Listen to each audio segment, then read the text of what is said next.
ধরমপুরের অন্তজ শ্রেণীর দেবতা ধর্মরাজ। এই ধর্মরাজ ঠাকুরের নাম থেকেই ধরমপুর নামকরণ।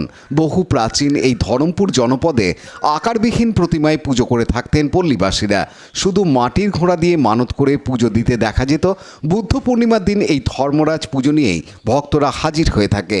পুজো নিয়ে অনেক লোককথা প্রচলিত থাকলেও পুজোর ব্যতিক্রম হয় না।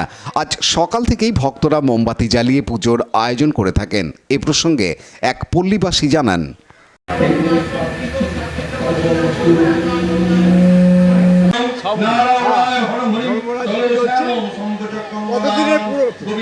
ধর্মরাজের পুজো এই যে মহল্লাতে কবে থেকে হচ্ছে সেটা কেউ বলতে পারে না। আমরা যখন এখানে এসেছিলাম তখন দেখেছিলাম একটা ছোট্ট ঢিপির মতো ছিল এবং তাতে একটি কুমিরের আকৃতি একটি প্রস্তরখণ্ড এবং প্রচুর বিষ্ণুপুরের ঘোড়া এখানে পাওয়া যায়। পরবর্তী ক্ষেত্রে এখানের স্থানীয় বাসিন্দাগণ এবং স্থানীয় ক্লাব সবার সহযোগিতায় এখানে এই মন্দিরটাকে তৈরি করা হয়। এবছর আবার স্থানীয় বাসিন্দাদের সহযোগিতায় এই মন্দিরটাকে নতুন রূপে আবার সাজানো হয়েছে। এবছর আমরা একটু কর্মসূচিটা একটু বড়োভাবেই নিয়েছি।